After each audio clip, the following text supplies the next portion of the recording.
বাইরে চলছে ঝিরঝিরে বৃষ্টি, আর দেখো বাইরেটা কিন্তু আমাদের এদিকে প্রচন্ড অন্ধকার। আজ নিয়ে চলে এসেছি সিলভার কাপ মাছ।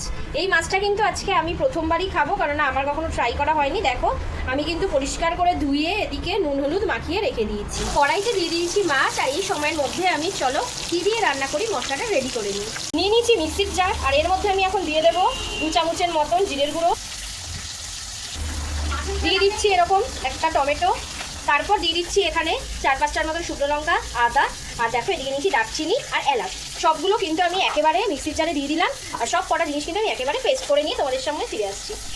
এই দেখো আমার কিন্তু সম্পূর্ণ পেস্ট করা হয়ে গেছে। আর জানো তো তোমাদের সাথে কথা বলতে বলতে কিন্তু আমি বেশ কিছুটা আলু এদিকে কেটে নিয়েছি। এবার কিন্তু আমি কড়াইতে দিয়ে দিয়েছি মাছের মুড়ো। আর জানো তো আমি মাছের মুড়ো খেতে বরাবরই ছোটোবেলার থেকে খুবই ভালোবাসি। আমার কিন্তু পুরো মাছ ভাজা রেডি হয়ে গেছে। এবার মাছ ভাজার তেলের কড়াইতেই আমি দিয়ে দেবো আগে থেকে কেটে রাখা আলুগুলো। কড়াইতে আমি দিয়ে দিয়েছি বেশ কিছুটা তেল। এর মধ্যে আমি এখন ফোড়ন হিসাবে দিয়ে দেব একটা তেজপাতা, দিয়ে দিলাম চেরা শুকনো লঙ্কা। ফোড়ন থেকে একটা সুন্দর মিষ্টি গন্ধ বেরোনোর পরই আমি এর মধ্যে দিয়ে দেবো আগে থেকে মিক্সিতে করে রাখা পেস্টটা। সুন্দর করে এবার কিন্তু মশলাটাকে কষিয়ে নিতে হবে। মিক্সির বাটি ধোয়া জলটাও কিন্তু আমি এবার দিয়ে দেবো, নাহলে মশলাটা কিছুটা পুড়ে যায়। এবার এর মধ্যে আমি দিয়ে দেবো পরিমাণ মতো কিছুটা হলুদ গুঁড়ো, 1 টিস্পুন কাশ্মীরি লঙ্কার গুঁড়ো এর মধ্যে।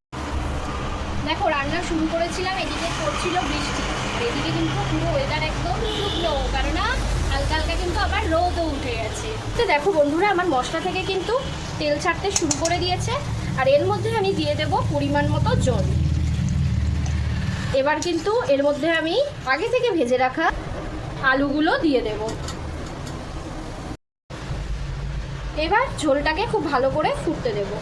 ঝোলটা আমার ফুটে উঠেছে, এর মধ্যে আমি দিয়ে দেবো এবার পরিমাণ মতো নুন, কেননা আমি নুনটা একটু সবার শেষেই অ্যাড করি। দিয়ে দেবো 1 চামচ চিনি। যেটা ছাড়া ঝোল অসম্পূর্ণ, এবার অ্যাড করে দেব আগে থেকে ভেজে রাখা এই মাছগুলো।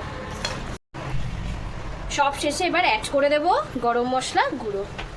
স্টিমটাকে দেব বন্ধ করে। 2 মিনিট পর তোমাদের সামনে ফিরে আসছি।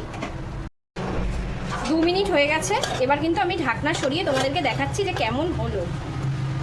ওয়াও, সুন্দরভাবে কিন্তু বেশ লাল লাল হয়েছে। তো তোমাদের এই ফুল সিলভার কাপ মাছের রান্নার রেসিপিটা কেমন লাগলো অবশ্যই কিন্তু জানিও, আর অবশ্যই কিন্তু বাড়িতে একবার এইভাবে ট্রাই করে দেখো। তো দেখেই বুঝতে পারছো কখন যে গরম গরম ভাত দিয়ে খেতে বসবো, এটারই অপেক্ষা। চলো আজকের ভিডিওটা এই পর্যন্তই রাখলাম, টাটা।